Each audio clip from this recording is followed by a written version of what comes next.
اللہ رب العالمین والصلاة والسلام علی سید الانبیاء والمرسلین اما بعد فاعوذ باللہ من الشیطان الرجیم بسم اللہ الرحمن الرحیم۔ ہم نے سورۃ المائدہ کا ترجمہ اور مختصر تفسیر شروع کی ہوئی ہے اور اس کی 6 آیات کا ترجمہ اور ہم نے مختصر تفسیر سماعت فرمائی اور ہم نے پڑھی اور آپ نے سماعت فرمائی۔ آج انشاءاللہ اگلی آیات بینات کو ملاحظہ کرتے ہیں اور جانتے ہیں کہ ہمارے رب نے ہمارے لیے اپنے کلام میں کیا ارشاد فرمایا۔ تو آیت نمبر 7 میں اللہ کریم نے ارشاد فرمایا وَاذْكُرُوا نِعْمَةَ اللَّهِ عَلَيْكُمْ، اللہ کی نعمت کو یاد کرو، اللہ کے احسانات کو یاد کرو جو تم پر اس نے فرمائے ہیں، وَمِيثَاقَهُ الَّذِي وَاثَقَكُم بِهِ، اور اس وعدے کو بھی یاد کرو جو اس نے تم سے پختہ وعدہ لیا ہے۔ وہ وعدہ کون سا ہے کہ ہم نے کلمہ پڑھا اور ہمارا یہ دعویٰ ہے کلمہ پڑھ کر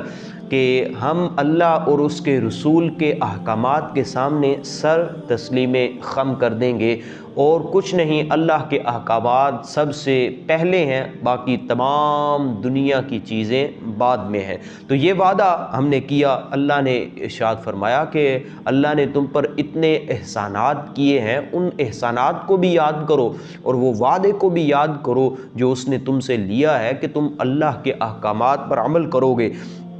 اذ قلتم سمعنا واطعنا، جب تم نے اسلام قبول کرتے ہوئے، جب تم نے عالم بالا میں جب اللہ نے ارشاد فرمایا تھا الست بربکم، کیا میں تمہارا رب نہیں ہوں، سب نے کہا اے ہمارے مولا تو ہمارا رب ہے۔ تو اس وعدے کو جب تم نے کہا تھا کہ سمعنا، ہم نے سن بھی لیا، واطعنا، اے ہمارے مولا ہم نے اس کی اطاعت بھی کی، واتقوا اللہ، اور اللہ سے ڈر جاؤ، ان اللہ علیم بذات الصدور، بے شک اللہ دلوں کے رازوں کو بھی خوب جاننے والا ہے۔ آگے سورۃ المائدہ کی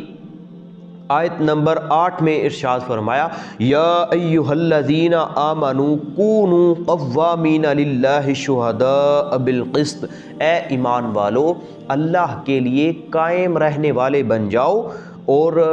انصاف کے ساتھ گواہی دیا کرو۔ وَلَا يَجْرِمَنَّكُمْ شَنَآنُ قَوْمٍ عَلَىٰ أَلَّا تَعْدِلُوا، اور کسی قوم کی دشمنی تمہیں اس بات پر نہ ابھارے کہ تم جو ہو وہ عدل ہی نہ کرو۔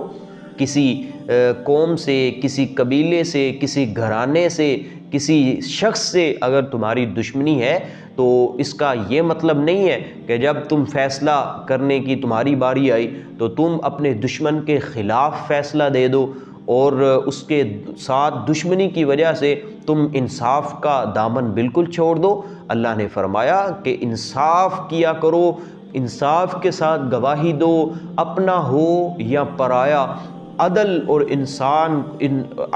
انصاف کو جو ہے وہ سب سے پہلے رکھا کرو۔ پھر آگے فرمایا اعدلوا هو اقرب للتقوی، انصاف کرو کیونکہ انصاف کرنا جو ہے وہ تقوی کے بہت زیادہ قریب ہے۔ واتقوا اللہ، اللہ سے ڈرو، ان اللہ خبیر بما تعملون، بے شک جو تم اعمال کرتے ہو اللہ ان سے باخبر ہے، خوب باخبر ہے۔ آگے سورۃ المائدہ کی آیت نمبر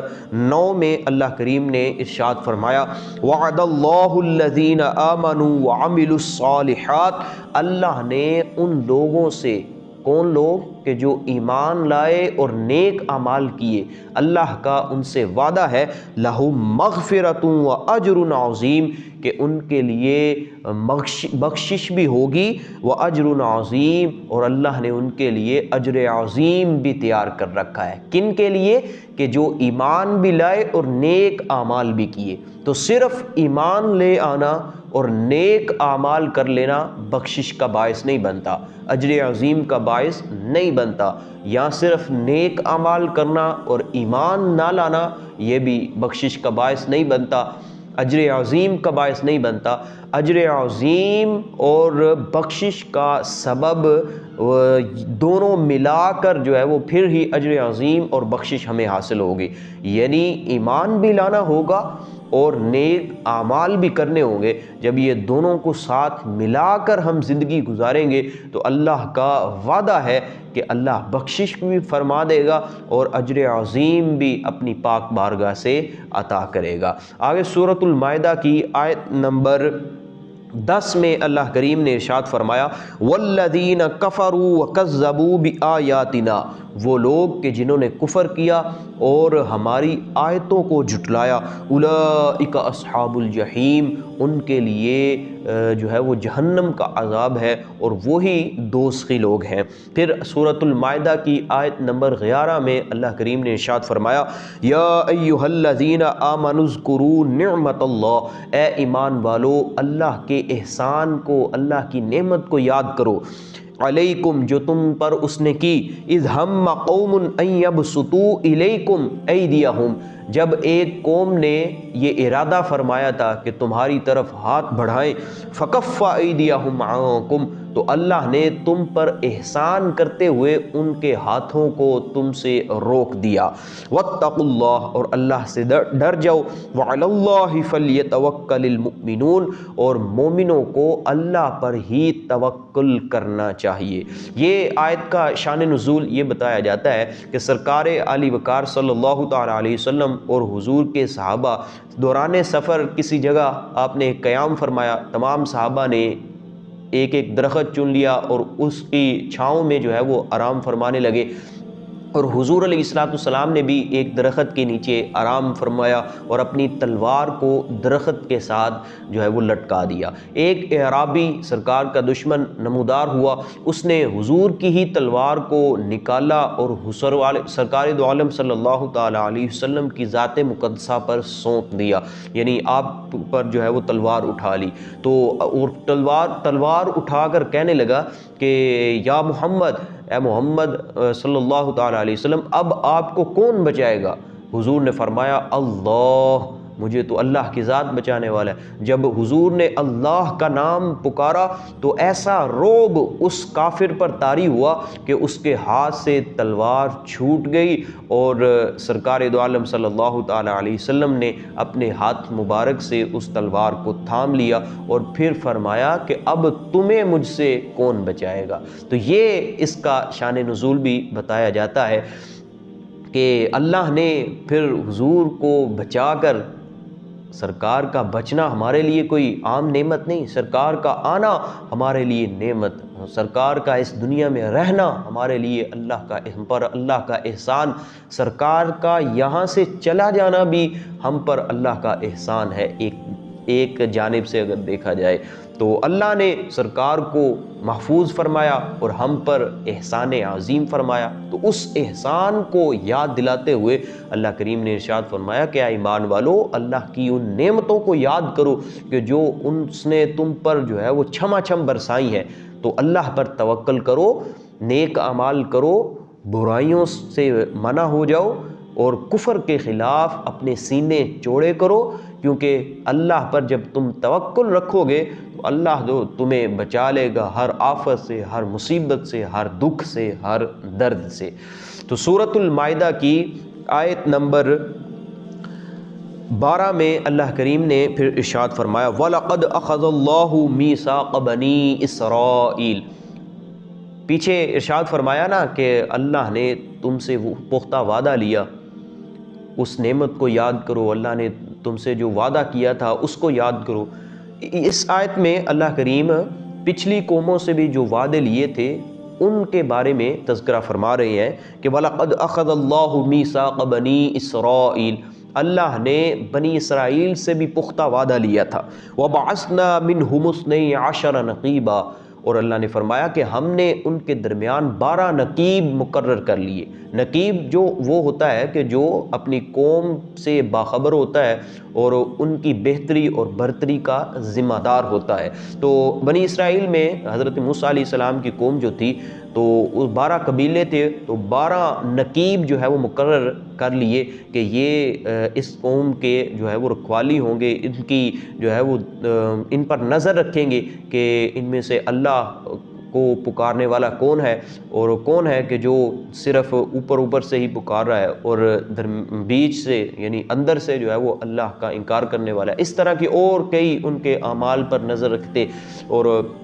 ان کو سمجھاتے رہتے۔ تو 12 نقیب جو ہے وہ مقرر کر لیے، اور ایک اور بھی وجہ تھی، وہ انشاءاللہ آگے واقعہ آ رہا ہے، اس میں تفصیل کے ساتھ بیان ہوگا۔ تو 12 نقیب اللہ نے فرمایا کہ ہم نے ان کے درمیان مقرر کر لیے۔ وقال اللہ انی معکم، اور پھر اللہ نے فرمایا کہ میں تمہارے ساتھ ہوں۔ اللہ کی معیت مل رہی تھی۔ لئن اقمتم الصلاۃ وآتیتم الزکاۃ، اگر تم نماز قائم کرو، وآتیتم الزکاۃ، زکوٰۃ ادا کرو، وآمنتم برسلی، میرے رسولوں پر ایمان رکھو، وعزرتموہم، اور ان کی مدد کرو، ان کی اطاعت کرو، وأقرضتم اللہ قرضا حسنا، اور اللہ کو قرض حسنہ یعنی اللہ کی راہ میں خرچ کرو، لأکفرن عنکم سیئاتکم، تو اللہ تمہارے تمام گناہوں کو مٹا دے گا، وَلَأُدْخِلَنَّهُمْ جَنَّاتٍ تَجْرِي مِن تَحْتِهَا الْأَنْهَارُ، اور تمہیں ایسے باغات میں داخل کرے گا کہ جن کے نیچے نہریں رواں ہوں گی۔ تو یہاں جو ہے وہ بنی اسرائیل سے اللہ نے جو وعدہ لیا تھا اس کا ذکر فرمایا۔ اب یہاں 5 اعمال جو ہے وہ ذکر کیے گئے۔ اللہ نے فرمایا لئن اقمتم الصلاۃ، اگر تم نماز قائم کرو، وآتیتم الزکاۃ، زکوٰۃ ادا کرو، وآمنتم برسلی، میرے رسولوں پر ایمان رکھو، وعزرتموہم، ان کی مدد کرو، ان کے اطاعت کرو، وأقرضتم اللہ قرضا حسنا، اور اللہ کو قرض حسنہ دو یعنی اللہ کی راہ میں خرچ کرو، تو اللہ فرماتا ہے میں تمہیں 3 انعامات سے نوازوں گا۔ ایک پہلا انعام یہ کہ تمہیں اللہ کی معیت حاصل ہو جائے گی۔ اللہ کی معیت جسے حاصل ہو جائے پھر اس کو کسی اور چیز کی ضرورت رہتی ہے۔ تو اللہ نے فرمایا اگر یہ تم 5 اعمال کر لو گے تو تمہیں پہلا انعام یہ دیا جائے گا کہ تمہیں اللہ کی معیت حاصل ہو جائے گی۔ دوسرا انعام یہ دیا جائے گا کہ تمہارے گناہوں کو مٹا دیا جائے گا، ان کا اثر تمہارے دل سے مٹا دیا جائے گا، ان کا تصور تمہارے ذہنوں سے جو ہے وہ مٹا دیا جائے گا، ان کی کتابت تمہارے نامہ اعمال سے جو ہے وہ مٹا دی جائے گی۔ اور تیسرا انعام تمہیں یہ ملے گا کہ اللہ تمہیں ایسے باغات میں داخل کرے گا کہ جن کے نیچے نہریں رواں ہوں گی۔ تو یہ 5 اعمال پھر کتنے ضروری ہیں، نماز قائم کرنا، زکوٰۃ دینا، اللہ کے رسولوں پر ایمان رکھنا، ان کی مدد، ان کی اطاعت کرنا، اور اللہ کو قرض حسنہ یعنی اللہ کی راہ میں خرچ کرنا۔ اگر یہ بندہ 5 اعمال کر لیتا ہے تو جب بنی اسرائیل کو یہ 3 انعامات دیے جا رہے ہیں تو ہم تو پھر بھی اللہ کے پیارے محبوب کی امتی ہیں، اللہ ہمیں کتنے انعامات سے نوازے گا۔ اللہ کی معیت حاصل ہو جائے گی، ہمارے تمام گناہ مٹ جائیں گے، ہمیں ایسے باغات میں داخل کیا جائے گا جن کے نیچے نہریں رواں ہوں گی۔ وہ کیا منظر ہوگا، وہ کیا سین ہوگا۔ تو یہ 5 اعمال جو کرتا ہے اللہ ان کو یہ 3 انعامات سے نوازے گا۔ فمن کفر بعد ذلک منکم، پھر اللہ نے فرمایا کہ اگر اس کے بعد بھی تم میں سے جو کفر کریں گے، جو انکار کریں گے، فقد ضل سواء السبیل، تو بس بے شک اس نے پھر سیدھے راستے سے جو ہے وہ گمراہی کو اختیار کر لیا، یعنی سیدھے راہ سے وہ بھٹک گیا، جس نے اس کے بعد بھی اللہ کے اتنے انعامات، اتنی نوازشوں کے بعد بھی اللہ کا انکار کیا، اللہ کے احکامات سے جو ہے وہ منہ پھیرا اور ان کی اطاعت نہ کی، اللہ اور اس کے رسول کی اطاعت نہ کی، ان کے احکامات پر عمل نہ کیا، تو پھر فقد ضل سواء السبیل، وہ سیدھی راہ سے بھٹک گیا، وہ گمراہ ہو گیا، وہ گمراہی کے راستے پر چل پڑا۔ تو یہ سورۃ المائدہ کی 12 آیات جو ہے وہ یہاں مکمل ہوئی۔ انشاءاللہ اگلی ویڈیوز میں مزید آپ کے سامنے قرآن حکیم کے موتی جو ہیں وہ رکھنے کی کوشش کی جائے گی اور مختصر تفسیر کے ساتھ آپ کے سامنے بیان ہوگا۔ اللہ تعالی ہمیں قرآن پاک پڑھنے اور اس پر عمل کرنے کی توفیق عطا فرمائے۔